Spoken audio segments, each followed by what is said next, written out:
When I found a tube of lubricant hidden in my wife's underwear drawer, I knew Susan was cheating. When I discovered it was with Derek, our daughter's husband, my world collapsed. Susan wasn't just a cheating wife. She was a woman willing to end her husband's life after nearly 40 years of marriage. They wanted to play games with my life. What I did to them next made them both scream. Before I tell you exactly what I did to Derek and Susan, please subscribe to my channel and let me know in the comments where you're watching my story from. Stories like this need to be shared to warn others about predators hiding in plain sight. My name is Jim Patterson, and I'm about to explain how I discovered my wife of 38 years was planning to end my life for my insurance money. But it wasn't only the betrayal that nearly broke me. It was realizing she was doing it with our own son-in-law. The moment I sensed something was off happened on a Friday afternoon when I found a tube of personal lubricant hidden in Susan's underwear drawer. Let me go back a bit. For weeks, my wife had been acting out of character. Susan, my 59-year-old wife who used to welcome me home after my shifts at Home Depot, suddenly couldn't meet my eyes. She spent most of her time on her phone, texting someone and tilting the screen away whenever I walked past. She had also started wearing expensive perfume again, something she hadn't bothered with in years. Then there was Derek Martinez, our son-in-law. The 33-year-old landscaper married to our daughter Jessica had started showing up at our Tampa house constantly, always with some excuse. He needed tools. He wanted to check the sprinklers. He was concerned about the palm tree. But Derek only came by when I was scheduled to work late. That Friday, I came home early with a migraine and noticed Derek's white pickup truck parked across the street. I walked quietly into the house and heard voices in the kitchen. Susan's laugh, but different, lighter, almost flirtatious. "You're impossible," I heard her say, followed by Derek's low laugh. When I stepped into the kitchen, Susan jumped up so fast her chair scraped the floor. Derek was leaning against the counter, drinking coffee from my favorite mug as if he lived there. "Jim," Susan said, her voice too cheerful. "You're home early?" Derek flashed an easy grin. "Just checking the irrigation, Jim. Saw a few brown spots." The explanation sounded harmless, but it didn't feel right. Susan's flushed face, the way they both stiffened when I walked in, and the tone of their conversation all unsettled me. Derek left quickly, but I noticed the look they shared. It lasted only a moment, yet it was heavy with meaning, the kind that said their talk wasn't over. That night, Susan acted unusually affectionate. She cooked my favorite pot roast and kept asking if my headache had improved. Her sweetness should have eased my worries, but it felt rehearsed, as if she was trying too hard. The next morning, Susan was still asleep when I got up to search for my reading glasses. I thought they were on my nightstand, but they weren't. Maybe they had slipped behind the dresser. I opened her dresser drawer quietly, hoping they had slid toward her side. That's when my hand touched something that didn't belong among her silk underwear and nightgowns. A tube of personal lubricant. High-end, unopened, sitting there like a secret. I stared at it in the soft morning light coming through our window. My glasses were the last thing on my mind. Susan and I hadn't been intimate in over 2 years. We had both accepted it as part of aging. So why would she have this? And why hide it? I placed everything back exactly as it had been, my hands shaking. The woman sleeping beside me, the woman I had loved for almost 40 years, suddenly felt like someone I barely knew. And I had no idea how much worse things were going to become. That discovery changed everything. I needed real proof, not just suspicions. I needed to hear what was happening with my own ears. Monday morning, I kissed Susan goodbye like usual, but everything felt different. Her lips were cold, and she barely looked up from her phone. As I drove to Home Depot, I was already forming a plan. 20 years in retail management had taught me plenty about security and surveillance. During lunch, I drove to Radio Shack and bought a small digital voice recorder with voice activation. The kind that could run for hours unnoticed. "Recording lectures, sir?" the clerk asked. "Something like that," I said, paying in cash. Later that afternoon, I called Elaine. "Hey, I'm working late tonight. Inventory in the garden section." "Oh, okay," she replied, and I heard a hint of relief. I'll just warm up leftovers. Don't wait up. Might be back around 10. At 5:30, instead of heading home, I parked 3 blocks away and walked back through the neighborhood. I felt like a stranger in my own life. Mrs. Santos waved from her garden, and I forced a smile, wondering if she knew more than I did. I slipped in through the back door, moving quietly. The house felt different now that I believed Susan was hiding something. Every sound felt louder. Every shadow looked suspicious. I heard the shower running upstairs. Susan was getting ready for something. I worked fast, finding a good spot behind the living room bookshelf, tucked between our old photo albums. The recorder was small enough to disappear completely.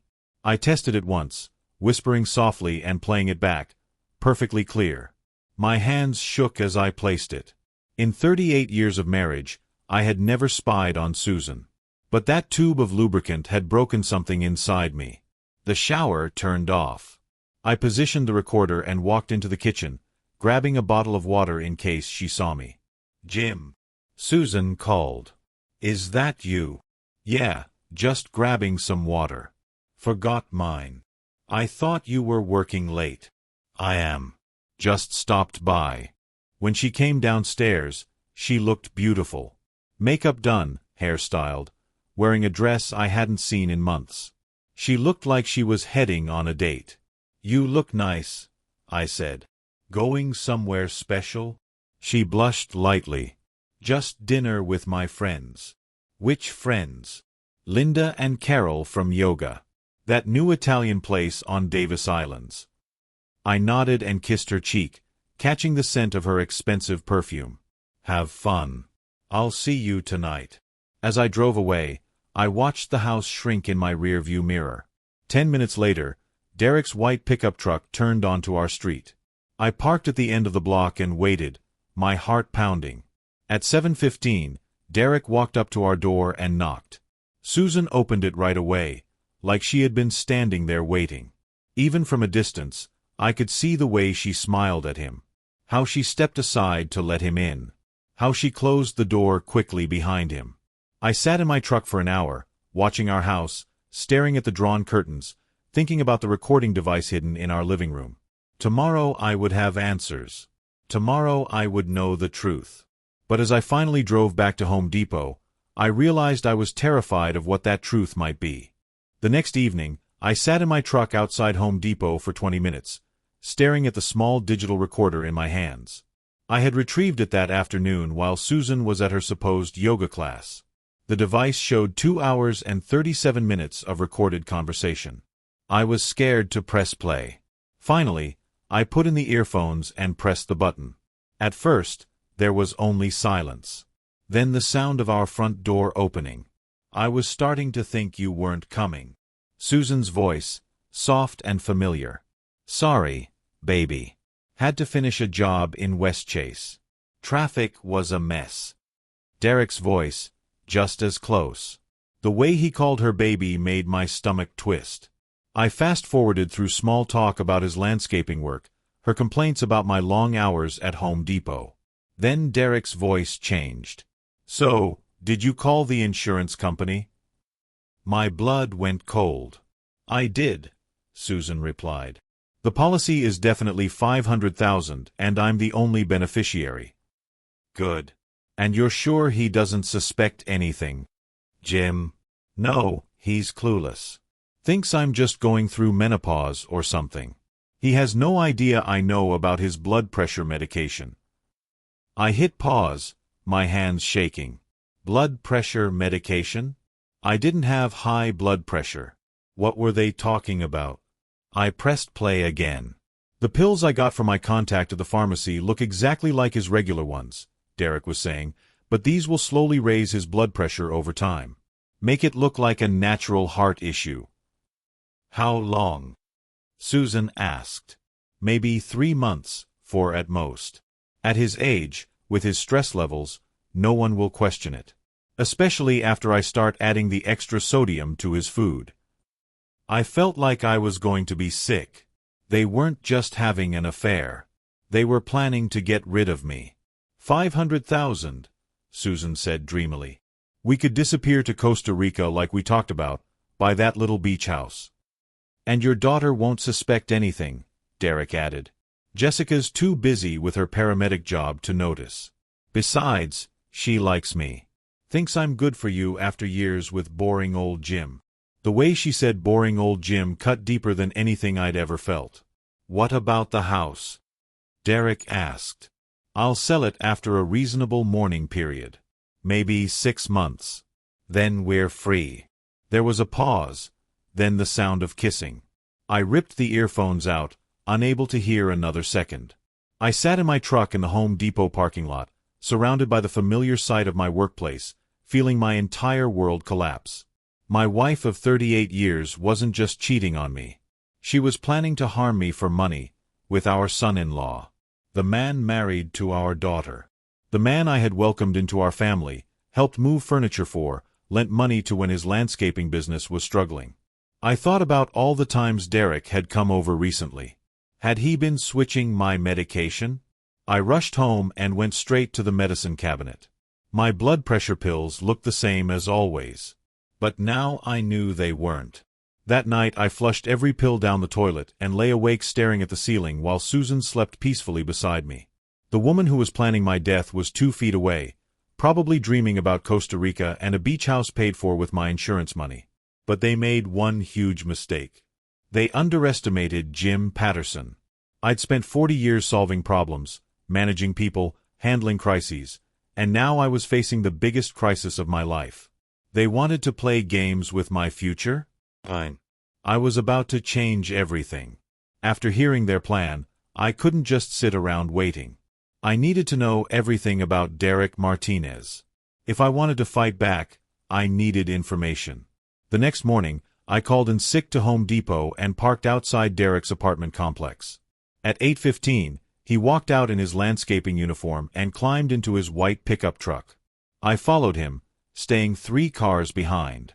Derek's first stop wasn't a landscaping job. It was Publix grocery store on Dale Mabry Highway. He went inside for 20 minutes and came out with a small bag, shopping like he was buying for someone else. From Publix, Derek drove to Palmilla, an upscale neighborhood. He pulled into the driveway of a beautiful Mediterranean-style house with perfect gardens. I parked down the street and watched through binoculars. A woman answered the door. Older, maybe early 60s, silver hair, expensive clothes. She hugged Derek closely, not like a client greeting her landscaper. The hug lasted too long. Her hand stayed on his chest. Mrs. Elena Rodriguez, our neighbor from 3 houses down. Derek carried the grocery bag inside and didn't come out for over an hour. When he finally emerged, his hair was messy and his shirt wrinkled. Mrs. Rodriguez stood in the doorway wearing a silk robe, waving goodbye with the same dreamy smile I'd seen on Susan's face. My stomach dropped. Derek wasn't just cheating with my wife. He was running an operation. I followed him to Hyde Park, where another older woman, maybe late 50s, greeted him warmly.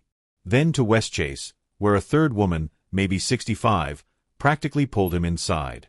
By noon, I'd watched Derek visit 4 different women, all older, all wealthy from the neighborhoods they lived in. At each house, he stayed 45 minutes to an hour. At each house, he came out looking disheveled all over again. Derek Martinez wasn't just a landscaper. He was a professional gigolo, targeting older women with money. I sat in a McDonald's parking lot, trying to process everything I had just seen. Derek was systematically seducing wealthy women in their 50s and 60s. But why? The answer hit me like a punch. Susan wasn't special. She wasn't the love of Derek's life. She was just another mark in his sugar mommy hunting setup. Another lonely older woman with assets he could exploit. But Susan was different. Susan had a husband with a $500,000 life insurance policy. Susan had a husband who could be harmed to make Derek rich enough to disappear forever. That afternoon, I drove to Mrs. Rodriguez's house and knocked. She answered in the same silk robe, cheeks still flushed.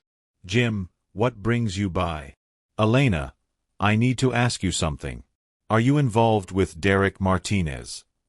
Her face went pale, then red. "What do you mean?" I saw him here this morning. Elena. Derek is married to my daughter, and he's having an affair with my wife. You're not the only one. She stumbled backward, gripping the doorframe. That's impossible.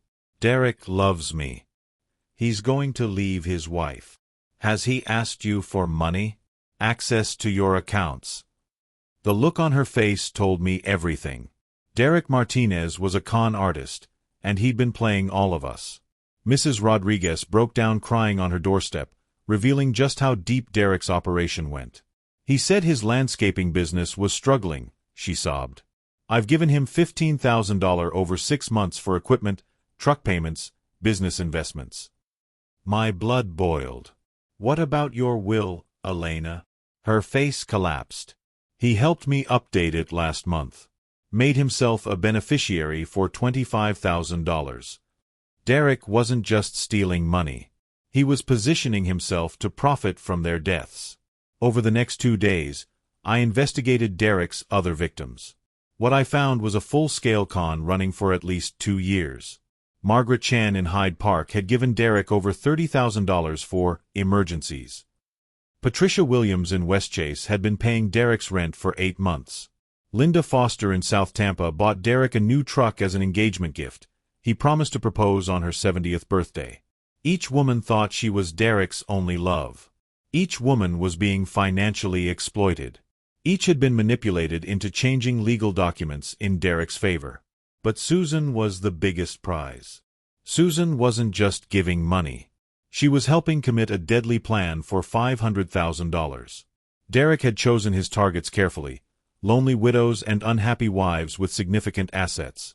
Women whose husbands were already gone, or could be made gone. I estimated he'd stolen over $100,000, with potentially millions more waiting if his plan succeeded. That's when I made my decision. This couldn't just be about revenge.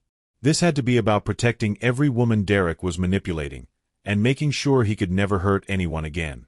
Derek thought he was clever, targeting older women he believed were vulnerable.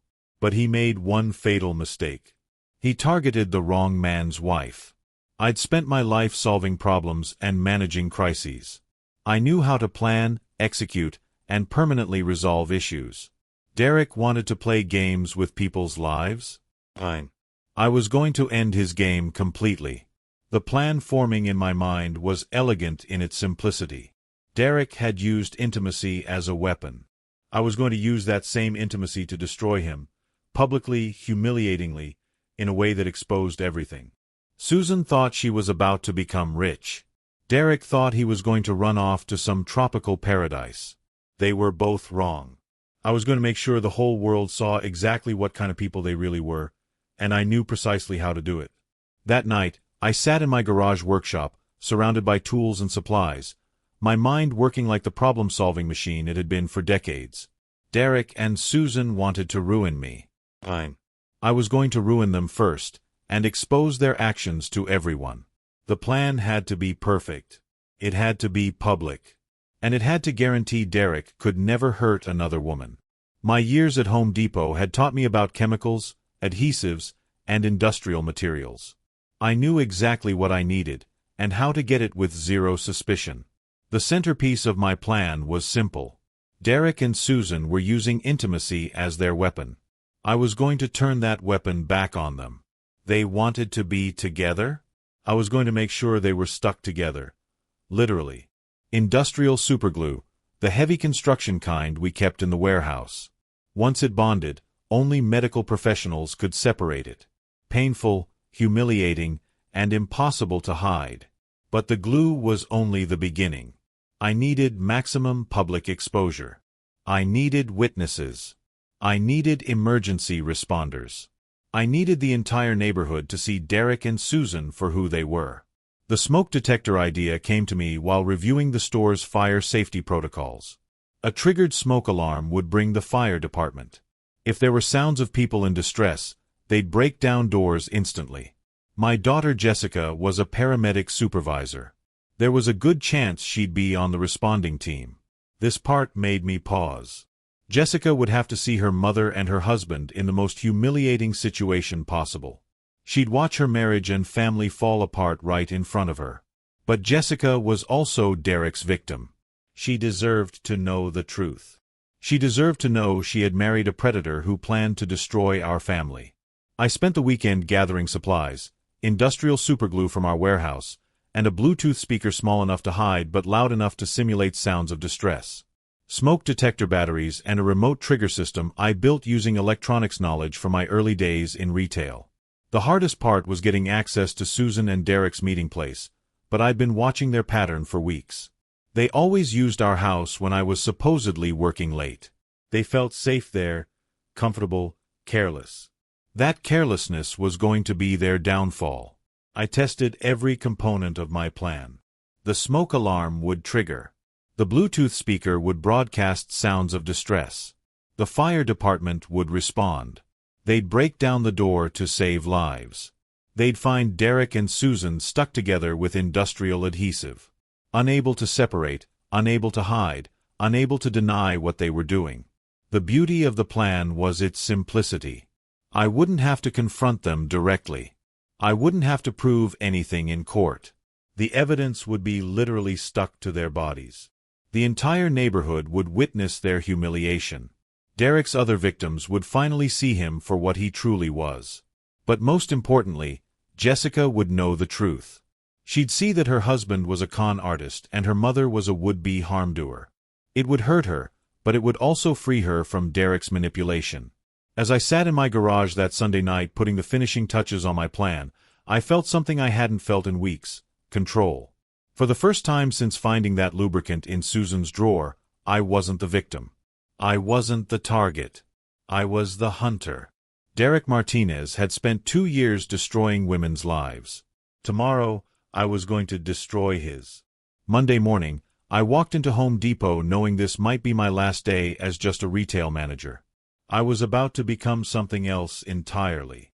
My first stop was our commercial supply room. Industrial superglue, the kind used for heavy construction. The label warned that skin contact required immediate medical attention. Perfect. The glue was clear, odorless, with the same consistency as personal lubricant. In dim lighting, no one would notice the difference. From our security department, I borrowed a small Bluetooth speaker. I tested its volume in my office, loud enough to simulate people in distress. I downloaded emergency call audio files, feeling sick but knowing it was necessary. The electronics came from our electrical department. Remote switches, batteries, wireless transmitters. During lunch, I installed a secondary smoke detector in our living room, identical to our existing system, but controlled by a remote trigger I could activate from outside.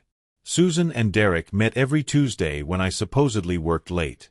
Tomorrow was Tuesday. Tomorrow, their routine would become their trap. That evening, I tested everything in my garage. Remote trigger. Perfect. Bluetooth speaker. Seamless. Superglue tube, identical to Susan's hidden lubricant. I practiced the sequence. Wait for Derek. Give them 30 minutes. Trigger smoke alarm. Activate distress sounds. Return as the concerned husband when emergency vehicles arrived. Timing was everything.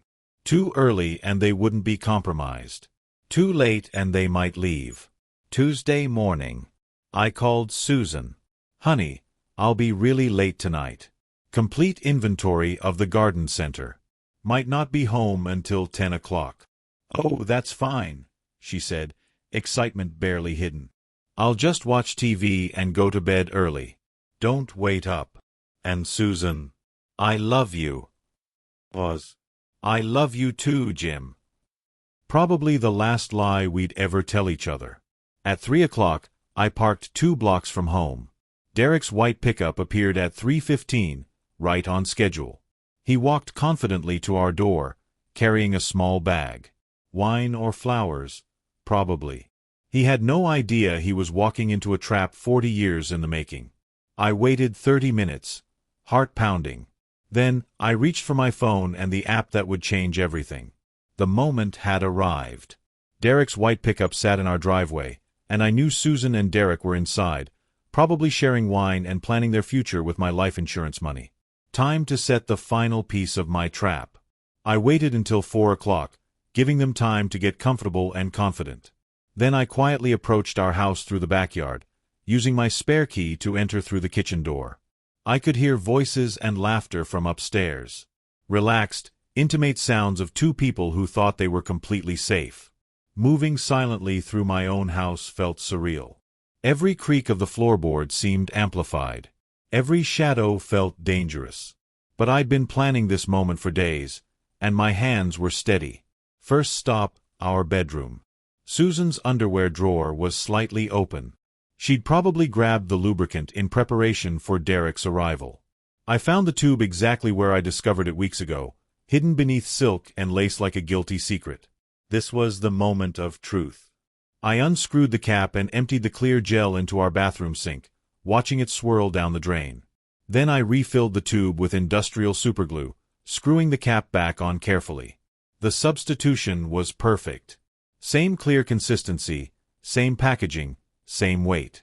In the heat of the moment, they'd never notice. I placed the tube back exactly where Susan had hidden it and moved to position my electronic devices. The Bluetooth speaker went behind our living room couch, small enough to be invisible but positioned for maximum audio impact. I tested the connection. My phone showed a strong signal. The modified smoke detector was already installed, blinking innocently on our ceiling. To anyone else, it looked like normal safety equipment. Only I knew it was connected to the remote trigger in my pocket. I could still hear them upstairs. Susan's girlish laugh. Derek's confident voice. The sounds of two people who thought they were getting away with a terrible plan, completely unaware that justice was about to be served. Everything was in position. The trap was set. The substituted lubricant waited in Susan's drawer like a time bomb. The emergency response system was ready at the touch of a button. I slipped back out through the kitchen and returned to my truck 2 blocks away. From there, I had a clear view of our house and could watch for emergency vehicles when the time came. Now all I had to do was wait. Wait for them to get comfortable. Wait for them to use Susan's special preparation. Wait for the industrial adhesive to do its work. Derek Martinez thought he was smart, seducing older women and running elaborate cons. Susan thought she was clever, plotting to harm her husband for insurance money. Neither of them had any idea that Jim Patterson, boring old retail manager, was about to teach them both a lesson they'd never forget. The hunter was about to become the hunted, and I had the perfect trap waiting for them. From my truck, I watched our house and waited. The late afternoon sun cast long shadows across the neighborhood, and everything looked peaceful and normal. Mrs. Rodriguez was watering her garden. Kids rode bikes down the street. Nobody had any idea that in a few minutes, our quiet Tampa suburb was about to witness the scandal of the decade. At 4:30, the sounds from our house changed. I could hear music playing. Susan had put on something romantic. The intimate laughter grew softer, more private. They were moving toward the moment that would destroy them both. I sat in my truck, hands gripping the steering wheel, listening to the distant sounds of my wife's betrayal. Part of me wanted to storm inside and confront them, but I had come too far to ruin the plan. At 5 o'clock, the music stopped. The house fell quiet except for muffled voices from our bedroom. I knew exactly what was happening. Susan was probably lighting candles, opening wine, creating the romantic atmosphere she believed Derek deserved. The same gestures she hadn't made for me in years. "You're so beautiful," I heard Derek say through the open window. "I've been thinking about this all day," Susan replied, her voice shaky with excitement. I closed my eyes, forcing myself to stay focused. This wasn't about the affair anymore. This was about justice for all of Derek's victims. This was about stopping a predator and a would-be harm-doer. At 5:15, I heard the sound of Susan's drawer opening. The moment I'd been waiting for. "I got something special for us," she said, playful and confident. "You always think of everything," Derek replied. There was rustling, the sounds of two people preparing to use the special item. I pictured Susan retrieving the tube, completely unaware its contents had been swapped for industrial adhesive. For several minutes, there were only soft sounds, whispered endearments, noises that should have belonged to a real marriage, not to two people plotting destruction. Then at 5:23, everything changed. "Wait," Derek's voice snapped tense. Something feels wrong. What do you mean? Susan asked. I can't. This isn't right. We're stuck. Stuck? What are you talking about? I mean, we're literally stuck together. What was in that tube? It was just lubricant, the same one I always use. Well, it's not acting like lubricant. We can't separate. I could hear them struggling, their voices rising from confusion to panic. The industrial superglue was doing exactly what it was made to do, creating a bond that required professional medical help to undo. Do something. Susan screamed. I'm trying. But every time I move, it gets worse. This can't be happening. Their panic was music to my ears. For weeks, they had calmly planned my death like it was a business decision. Now they were learning what it felt like to be trapped with no escape. But the real humiliation hadn't even begun. I reached for my phone and opened the app connected to the smoke detector. Time for the neighborhood to meet the real Derek Martinez and Susan Patterson. I sat in my truck, listening to their panicked voices through the window, smiling for the first time in weeks. The industrial adhesive was working perfectly. Now it was time for the real show. I pressed the button. Immediately, the modified smoke detector in our living room started shrieking. The alarm cut through the quiet Tuesday afternoon like a blade, echoing down the street. But that was only step one. I activated the Bluetooth speaker and hit play on the audio file I'd prepared. Suddenly, terrifying sounds of people screaming for help blasted from inside the house. Help us. Fire. We're trapped. The recorded voices sounded desperate, real, like people facing a life-threatening emergency. Please, someone call 911. We can't get out. The combination of the smoke alarm and the simulated emergency created exactly the scenario I'd designed. Within seconds, neighbors poured out of their houses, looking around in confusion and fear. Mrs. Rodriguez dropped her hose and ran toward our house. Oh my God, Jim and Susan's house is on fire. Mr. Chen grabbed his phone. I'm calling 911. Fire department, there's a house fire on Maple Street. We hear people screaming inside. More neighbors appeared, Mrs. Williams, the Johnson family, old Mr. Foster struggling forward with his cane. Within minutes, half the neighborhood was gathered on our lawn, staring at our house in shock and horror. The beautiful irony was that Derek and Susan could hear everything happening outside, but they were in no position to call for help or explain anything. They were literally stuck together in our bedroom, probably trying desperately to figure out how to get dressed and separate before anyone discovered them. Where's the smoke? Mrs. Rodriguez asked, staring at our house. I don't see any flames. Maybe it's just starting, Mr. Chen replied. But listen, you can hear people screaming inside. The simulated distress calls kept blasting from the hidden speaker, creating the perfect illusion of an emergency with victims trapped. I had even added coughing and choking sounds to make it more convincing. From my truck, I could see Derek's pickup in our driveway. The neighbors were beginning to notice it, too. Whose truck is that? Mrs. Williams asked. Isn't that Derek's? Mrs. Rodriguez said slowly. Jessica's husband. What would he be doing here when Jim's at work? I could practically see realization spreading through the crowd. Neighbors who once thought Susan and Derek were harmless in-laws were beginning to piece together a very different story. That's when the sirens began. First one. Then two. Then what sounded like half the Tampa Fire Department barreling down our street. Red trucks, ambulances, police cruisers, the full emergency response I had orchestrated. And leading the convoy was Rescue Unit 12, Jessica's unit. I watched my daughter jump out of the passenger seat, her paramedic supervisor uniform crisp and professional, her expression focused and determined. She had no idea she was about to walk into the worst moment of her life. What's the situation? Jessica called to the neighbors. House fire, people trapped inside. Mr. Chen yelled. We can hear them screaming. Jessica immediately switched into training mode, directing her team toward our front door while firefighters prepared equipment. She looked completely steady, completely in control. She didn't know that in seconds she would be facing her husband and her mother, naked, glued together, in the room she grew up in. I started my truck and drove slowly toward the house, ready to play the shocked husband role I had prepared for. The trap was sprung, the audience gathered, and the moment of truth was seconds away. Jessica stood at our front door, her voice strong. "Fire department, we need entry now," she ordered. "We have confirmed voices inside. Possible smoke inhalation victims." The sledgehammer crashed into our door, splintering the wood. Jessica led her medical team inside as firefighters followed with hoses and tools. "Hello, fire department," Captain Morrison shouted through the house. "Where are you? Call out if you can hear us." Jessica moved through the living room, checking for smoke and scanning for victims. Nothing looked out of place. No fire, no smoke, but the distress calls had been loud. From upstairs came Derek's strained voice. "Up here. Bedroom, we need help." Jessica froze. That voice was familiar. Far too familiar.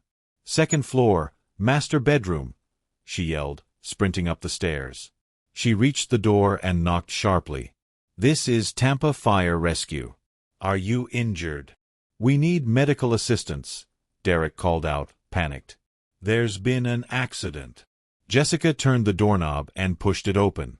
What she saw made her stop cold. Her husband Derek, in bed with Susan, her mother. Both naked. Both clearly panicked. And both physically attached in a way that defied logic. For several seconds, Jessica couldn't move. Her training told her these were two people in medical trouble. Her personal reality told her this was impossible. "Jessica," Derek whispered. "I can explain." "We're stuck," Susan added, not looking at her daughter. "Something went wrong. We can't separate." Jessica stood there, medical bag in one hand, radio in the other, staring at the two people who just destroyed her entire world. Behind her, Captain Morrison appeared. "What's the situation?" Jessica couldn't answer. For the first time in her career, words failed her. Captain Morrison looked past her and froze. "Oh hell. This is a medical situation." Jessica finally snapped back into training mode. Her voice became cold and precise. "We need acetone and medical adhesive remover from the ambulance," she called down the stairs. "Bring skin separation equipment and pain management supplies." Derek reached for her. "Jessica, please." She stepped back, avoiding his touch. Don't talk right now." Susan was crying, but Jessica couldn't tell if it was from physical pain or emotional devastation. "How long have you been like this?" she asked flatly. "About an hour," Derek answered. "We tried everything. We can't move without severe pain." Jessica nodded sharply and spoke into her radio. "Unit 12 requesting additional medical support for adhesive extraction. 2 patients, conscious and alert." As supplies arrived, Jessica worked with steady hands. She'd separated people from industrial adhesives before, workplace mishaps, pranks gone wrong, but never her own husband and mother. The irony wasn't lost on her. She was literally separating the two people who had torn her life apart. While Jessica worked upstairs, I played my role perfectly outside. The crowd of neighbors had grown, and word was spreading fast. "I just can't believe this," Mrs. Rodriguez whispered. "Susan and Derek. Right under Jim's nose. That poor man." Mr. Chen shook his head sympathetically. 38 years of marriage. I stood among them, the devastated husband, my world supposedly shattered. I don't understand any of this," I said, letting my voice break just enough to sound real. "Derek's been helping with yard work for months." Susan said they barely spoke to each other. "Sometimes the people closest to us are the ones hiding the biggest secrets," old Mr. Foster said, patting my shoulder sympathetically. More neighbors arrived every few minutes. People were taking out their phones, recording everything. By tomorrow morning, this scandal would be all over Tampa social media. "Here they come," someone in the crowd shouted. The front door opened, and Jessica emerged. First her face, a mask of professional composure that couldn't completely hide her personal devastation. Behind her, 2 paramedics wheeled out a stretcher. Derek was on it, covered by a white sheet, but his face visible and bright red with humiliation. He couldn't look at anyone in the crowd, especially not at me. The neighbors pressed closer, everyone trying to get a better view. Camera phones flashed from every direction. "Derek Martinez," Mrs. Rodriguez called out loudly. "How could you do this to Jessica, to this family?" Derek turned his face away, but there was nowhere to hide. The entire neighborhood was witnessing his ultimate walk of shame. A second stretcher appeared with Susan, also covered, but clearly conscious and mortified. She was crying, not from physical pain, but from the devastating humiliation of being caught in the most compromising situation imaginable. "Susan Patterson," Mrs. Williams announced loudly enough for everyone to hear. "I am absolutely shocked, after everything Jim has done for you." The crowd murmured agreement, their sympathy clearly with me. I had become the victim, the wronged husband, the man who deserved everyone's support. "Jessica," I called out as the stretchers were loaded into separate ambulances. "What hospital are you taking them to?" She looked at me with eyes full of pain and confusion. "Tampa General." "Dad, I'm so sorry. I had no idea this was happening." "None of us did, sweetheart. None of us could have known."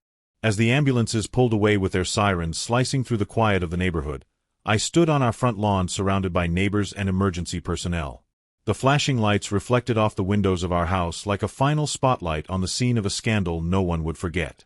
People whispered among themselves, their voices a mixture of shock, pity, and barely concealed curiosity. The entire street had witnessed Derek and Susan's public humiliation, and every detail would spread like wildfire by morning. I could almost feel the weight of 100 eyes on me, waiting for my reaction, studying the betrayed husband whose life had just unraveled in front of them. Captain Morrison approached with the calm seriousness of someone accustomed to chaos. He removed his helmet, wiping his forehead before meeting my eyes. "Sir, for our report, we didn't find any evidence of an actual fire. The smoke detector seems to have malfunctioned." I gave him a weary, bewildered nod. "Maybe they were the ones calling for help," I said slowly. "When they got stuck like that." He considered that for a moment, then sighed. "That's probably it. I'm sorry you had to find out this way, Mr. Patterson." As the last emergency vehicle rumbled away, I felt a deep, satisfying sense of justice settle into my chest. Derek Martinez's con game was over. His reputation wasn't just damaged, it had been incinerated in front of half the neighborhood. Every woman in Tampa would soon know exactly what kind of manipulator he really was. And Susan, her betrayal was now public knowledge, laid out bare for everyone who'd ever waved to her from their front porch. Perfect. 2 hours later, I sat in Tampa General's waiting room, playing the concerned husband flawlessly. The emergency staff whispered as they passed, glancing over with curiosity. It wasn't every day they handled a case involving two adults glued together in such a compromising way. Their hushed tones floated through the room, fueling the already spreading rumors. I kept my posture slumped, hands folded, face tight with exhaustion, the picture of a devastated man. Jessica appeared down the hallway, still in her paramedic uniform, shoulders heavy with the emotional weight of the day. She sank into the chair beside me without a word. I wrapped an arm around her gently.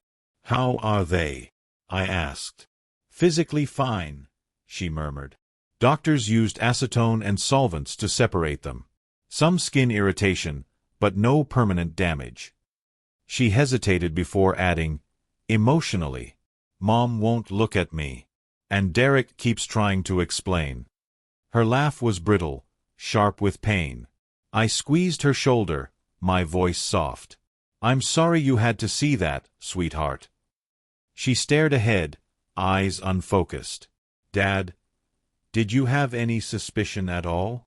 I let confusion fill my expression, shaking my head slowly. "None. Derek was around helping with yard work, but I thought he was just being helpful. Your mother seemed different lately, but I figured it was work stress." Jessica nodded, accepting the explanation. The truth was far too dark to ever share with her. "They're keeping them overnight for observation," she said. "Room 214 for Mom, 216 for Derek." "Can I see Susan?" I asked. Jessica studied me carefully. Are you sure you're ready? 38 years doesn't end without some conversation. I left her in the waiting room and walked through the quiet hallway, each step echoing like the steady beat of a drum before a climax. I found Susan's room and knocked softly. She lay staring at the ceiling, but when she saw me, tears streamed immediately down her face. "Jim," she whispered, sitting up shakily. "I'm so sorry. I never meant for this to happen." I pulled a chair beside the bed and sat down, letting hurt and confusion flicker across my face. "How long, Susan?" She swallowed, voice trembling. 6 months. But Derek said he loved me. Said we could have a future. The words hit like stones. "What about our future? Our marriage?" I asked quietly. She looked away, unable to meet my eyes. "I thought maybe you'd be happier without me. We haven't been close in years." I leaned forward, taking her hand gently. Whatever problems we had, we could have worked through them. But this, with Jessica's husband. Her face crumpled. "I know how terrible this is." Before I could respond, a nurse entered with a small tube. "Mrs. Patterson, here's the healing gel for the irritated skin. Apply it as needed." Susan nodded weakly, placing the tube on her bedside table. I stood slowly. "I should let you rest. We'll talk tomorrow." But even as I stepped toward the door, the wheels in my mind were already turning. Justice wasn't finished yet. Not by a long shot. "Mrs. Patterson, apply this healing gel to any skin irritation. It should help with inflammation." "Thank you," Susan said, placing the tube on her bedside table. "I should let you rest," I said, standing. "We'll talk tomorrow. Please don't hate me." "I could never hate you, Susan. I'm just very hurt." I kissed her forehead and left. Once in the hallway, I ducked into a supply closet I'd noticed earlier. From my jacket, I pulled out concentrated capsaicin cream, industrial strength, from Home Depot's pest control section, nearly identical to the healing gel the nurse had delivered. I waited 10 minutes, then returned to Susan's room. The hallway was empty, visiting hours ending, staff busy elsewhere. I slipped inside. She was dozing, exhausted. The healing gel sat exactly where she left it. Working quickly, I switched the tubes. The capsaicin cream looked identical to the medical gel. Susan would never notice until she applied it to her irritated skin. I pocketed the real gel and left silently. Phase 2 was in motion. After switching Susan's healing gel, I wasn't finished. Derek deserved the same treatment. I walked down the hall to room 216 and knocked softly. Derek was awake, staring at his phone with a worried expression. "Jim," he said, looking up with shame and fear. I don't know what to say. I entered, my face showing the perfect mix of hurt and confusion. "Derek, I trusted you. I welcomed you into our family. How could you do this to Jessica, to me?" "It just happened," he said weakly. "Susan and we connected. I never meant to hurt anyone." I sat down in the visitor's chair. "Connected? Derek, you're married to my daughter. Susan is my wife of 38 years. Before he could respond, a nurse entered with an identical tube of healing gel. "Mr. Martinez, for any skin irritation from the adhesive removal. Apply as needed." Derek took the tube and set it on his bedside table. "Thank you." When the nurse left, I continued our conversation for a few more minutes, still playing the wounded father-in-law. When I was sure Derek was distracted enough by guilt, I excused myself. "I need some air," I said. "This is all too much to process." I left his room and waited in the hallway until I was certain no staff were nearby. Then I slipped back into Derek's room. He had dozed off, exhausted from the day's events. I quickly switched his healing gel with another tube of concentrated capsaicin cream. Now both of them would experience the burning consequences of their betrayal. I returned to the waiting area and sat with Jessica, maintaining my role as the devastated family patriarch. An hour after switching both healing gel tubes, the screaming began. "Help! Something's wrong. It's burning. Susan's voice from room 214, high-pitched with panic. Seconds later, Derek's voice from 216. Nurse. The gel. Something's wrong with this gel. Jessica jumped up instantly, her medical training taking over. That's Mom. We rushed toward the rooms as nurses and doctors converged from every direction. I followed behind, playing the concerned husband while quietly enjoying every moment. Susan was writhing in her hospital bed, tears streaming down her face, desperately wiping at her skin. The gel! She screamed. I used the healing gel and it feels like fire. Make it stop. In the next room, Derek was having the same reaction. His face twisted in agony as he tried to remove the capsaicin cream burning his irritated skin. Get me milk. Jessica shouted to a nurse. And cooking oil. This looks like capsaicin exposure. Dr. Martinez rushed in, examining the tubes on both bedside tables. How did capsaicin end up in medical healing gel? Maybe a manufacturing error, Jessica said, though her tone carried suspicion. The staff worked quickly, using milk and oil to neutralize the burning. Susan and Derek were both crying from the pain, their skin bright red where they had applied my special gel. The pain should subside in about 30 minutes, Dr. Martinez said. But this is highly unusual. We'll need to report it to the manufacturer. I stood in the hallway watching the chaos with quiet satisfaction.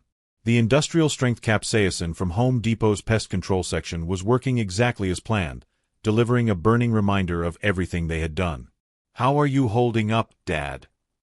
Jessica asked, placing a hand on my shoulder. I just don't understand how any of this happened, I said, shaking my head sadly. First the affair, now this medical accident. It feels like everything is falling apart. As the staff treated Susan and Derek's burns, I noticed a commotion by the elevator. Mrs. Rodriguez had arrived, angry, shaken, determined. She marched straight toward us. Jim, she said, breathless. I heard what happened today, about Derek and Susan being caught together. Elena, this isn't the time, I said gently. As you can see, we're in the middle of a medical emergency. No, Jim. Her voice sharpened. This is the time. Because I have something important to tell you about Derek Martinez. Jessica looked up from speaking with a doctor. Mrs. Rodriguez. What do you mean? Elena looked at her, then at me, then toward Derek's room where his cries of pain were still loud enough to hear. I mean, your husband isn't who you think he is, Jessica. And Jim, what happened today? You're not Derek's only victim. The hallway went silent except for medical activity. Even nurses paused, sensing something serious was coming. Mrs. Rodriguez clutched her purse, her hands shaking. Derek Martinez has been lying to all of us. She looked directly at Jessica. Your husband has been having an affair with me for 8 months. He told me he loved me. Told me he'd leave you. He took $15,000 from me for his struggling business. Jessica staggered back. That's impossible. After what happened today, I started making calls, Elena continued, pulling out her phone. Margaret Chen. Patricia Williams. Linda Foster. Derek has been dating all of them. Jessica leaned against the wall. How many women? At least 6 that I found, Elena answered. Margaret gave him over $30,000. Patricia's been paying his rent for 8 months. Linda bought him a truck. She thought it was an engagement gift. From Derek's room came another pained moan, and now he sounded like he could hear every word. As if on cue, 2 more women stepped out of the elevator. Margaret Chen and Patricia Williams, both looking distressed. Elena called us, Margaret said. We came when we heard Derek was hospitalized. Patricia frowned. But Elena, Derek told me you were just a neighbor. He said we were practically living together. He told me the same about you, Elena replied. The 3 women looked at each other, Derek's deception suddenly clear. I think we all need to compare notes about Derek Martinez, I said gently. For the next hour, Derek's victims shared their stories. The pattern was the same. Charm older women, then slowly ask for money. Small amounts first, then large sums for fake emergencies. "He helped me update my will," Linda Foster said quietly. "Made himself a $25,000 beneficiary. $50,000 for me," Margaret added. Jessica listened in stunned silence, her expression shifting between disbelief and growing horror as each new detail surfaced. When Patricia finally mentioned that Derek had keys to her house and full access to her bank account, Jessica's composure broke. Her voice trembled, but her resolve was unmistakable as she said, "We need to call the police." The room fell quiet for a moment, as if everyone was waiting for confirmation that this nightmare was real. Elena stepped forward, her tone steady. "Already did. Detective Morrison is on his way. This is systematic fraud."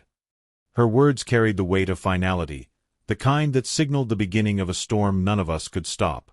From Derek's room, we heard the frantic rustling of bedsheets and the sharp clatter of his phone hitting the floor. He was trying to make desperate calls, probably attempting to warn whichever victims he could reach before everything collapsed. But the capsaicin burns blistering his hands left him shaking too violently to dial anything. His panic spilled into the hallway, each muffled groan a reminder of how quickly control can slip away. Jessica exhaled, steadying herself before asking, "How much money total?" The women exchanged glances and began calculating, their voices quiet but shaky. "Between the three of us, over $70,000. Plus the truck," Margaret said. The number hung in the air like smoke, heavy, undeniable, impossible to ignore. I wrapped my arm around Jessica, feeling her lean into me, her strength wavering. "I'm sorry, sweetheart. None of us saw this coming." She nodded, but her eyes were distant, trying to reconcile the man she married with the predator he had turned out to be. Inside, though, I felt a dark sense of satisfaction. Derek's empire of lies was crumbling, and every brick was falling exactly the way I knew it would. Just then, the elevator chimed. The doors slid open, revealing Detective Morrison. His badge flashed under the fluorescent lights as he stepped out with the deliberate confidence of someone who had seen far too many schemes and shattered families. Derek's entire con game was officially over the moment Morrison arrived. The detective moved through the hallway with calm authority, offering a curt nod to the nurses before addressing the group of women. He listened to each story with unwavering focus, jotting down notes without interrupting, his expression tightening slightly every time a new detail emerged. Finally, Morrison pushed open the door to Derek's hospital room. "Mr. Martinez," he said, voice firm but controlled, "I need to speak with you about allegations of fraud and conspiracy to cause harm." Derek attempted to straighten himself in bed, wincing from the burns. "I don't know what you're talking about." His tone was strained, but the fear behind it was unmistakable. Morrison didn't flinch. "These women gave you money for a landscaping business that doesn't exist. We've checked. Your business license expired 2 years ago. No tax filings. No legitimate income." From my position in the doorway, I watched Derek's skin drain of color. His polished charm, the same charm that had fooled so many, was utterly useless now. Morrison paused, then continued, "And then there's the matter of the life insurance policy. We have recordings of you and Mrs. Patterson discussing plans to hurt her husband." Derek's eyes shot open in disbelief. "Recordings? That's impossible." Morrison leaned slightly closer. "Technology is amazing these days. Voice-activated digital recorders. Small, discreet, very clear audio." I felt the weight of the recorder in my pocket, evidence I had collected piece by piece, each moment building toward this one. And as Detective Morrison turned toward me, silently acknowledging the role I played, one thought echoed in my mind. Derek Martinez wasn't just cornered. He was finally exposed. Derek's empire wasn't just collapsing, it was being dismantled piece by piece, like a structure built on lies finally meeting the weight of truth. The nurses moved aside as Detective Morrison stepped fully into the room, his expression unreadable but resolute. The air felt charged, heavy with the sense that everything Derek had built through manipulation and charm was about to be ripped away permanently. When the detective spoke, his voice carried the finality of a judge's gavel. "Derek Martinez, You're under arrest for fraud, conspiracy to cause harm, and elder exploitation." The words echoed through the hallway. Derek froze, and for a moment, he looked like a cornered animal, wide-eyed, breathing fast, desperately searching for an escape that simply didn't exist. Even with his hands still raw and burning from the capsaicin, the cuffs snapped around his wrists with a cold finality. This man, who had once strutted through our neighborhood with confidence, was now shackled to a hospital bed, stripped of every illusion of control. For the first time since I'd known him, the mask slipped completely. In the next room, another officer read Susan her rights. "Susan Patterson, you're under arrest for conspiracy to cause harm and insurance fraud." Jessica stood between both doors, watching her husband and her mother being taken down within minutes of each other. She didn't cry. She didn't scream. She just stared, stunned, as if her brain couldn't process the devastation unfolding in front of her. When she finally turned to me, her voice was barely a whisper. "Dad, how did you know to record them?" I placed my arm around her shoulders gently, the role of the grieving husband and protective father fitting perfectly. "I didn't," I said softly. "I found the recorder after the fire department left. It must have been activated during all the chaos. Pure luck that it captured everything." The lie rolled off my tongue with practiced ease. Jessica believed every word. Over the next few days, Tampa erupted with the story. Headlines screamed across every newsstand and website. "Local landscaper arrested in multi-victim con gamma neighborhood beware." "Serial romance scammer exposed." Derek's face appeared everywhere. Papers, social media feeds, evening news broadcasts. His carefully crafted image was now public property, dissected by anchors and discussed by strangers over breakfast. More women came forward. More details surfaced. And through it all, the community rallied around me like a protective shield. Casseroles appeared on my doorstep almost daily, each one accompanied by sympathetic notes. Mrs. Rodriguez organized a support group for Derek's victims, and news crews parked across the street hoping to get a glimpse of the betrayed husband who exposed a monster. People treated me like the hero who had survived the ultimate domestic betrayal, not knowing the truth was far more complicated, and far more controlled, than they imagined. "Jim Patterson is a good man who deserves better," Mrs. Williams told a local reporter. "What Derek and Susan did to him is unforgivable." Her words spread fast. Derek's bail was denied. The prosecutor revealed he had similar active scams in 3 other states, making him an interstate predator. He now faced 25 years in federal prison, minimum. Susan was released on bail but forced to stay with her sister under strict supervision. She wasn't allowed near me, our house, or anything connected to our life together. I filed for divorce immediately. And because of the charges, adultery, conspiracy, fraudulent intent, I kept everything. The house, my pension, my insurance, my reputation, my peace. For the first time in decades, I felt the air lighten around me. Yet even with the dust beginning to settle, one truth lingered in the back of my mind like a dark whisper. This wasn't the end. It was only the beginning of what justice had in store for Derek Martinez and Susan Patterson. Most satisfying was seeing Derek's victims get justice. A Margaret Chen sued and recovered her $30,000. A Patricia Williams pressed charges for theft. A Linda Foster got her truck back. Derek Martinez, the charming sugar mommy hunter, was finished. 2 weeks after the arrests, Jessica moved back home with me. We sat on the porch one evening, watching the Tampa Bay sunset. "Dad, I'm sorry I brought Derek into our family." "You couldn't have known, sweetheart. People like Derek are experts at deception." "I just feel so stupid." "You're not stupid. You're a good person who trusted someone you loved. That's not a flaw." Jessica smiled, the first real smile since everything happened. "Thanks, Dad. I'm glad we have each other." I squeezed her hand, feeling genuinely happy for the first time in months. Derek and Susan tried to tear our family apart. Instead, they made Jessica and me stronger. Justice, as they say, was served. 6 months later, I stood in my kitchen making breakfast while the morning news played on the radio. The anchor was reporting Derek's sentencing. 28 years in federal prison for fraud, conspiracy, and elder exploitation across multiple states. Good, Jessica said, walking in wearing her paramedic uniform. He got what he deserved. Our morning routine had become peaceful. Jessica worked her shifts at Tampa General, and I had returned to Home Depot as a part-time consultant. The neighborhood embraced us. Mrs. Rodriguez was like family now, joining us for Sunday dinners.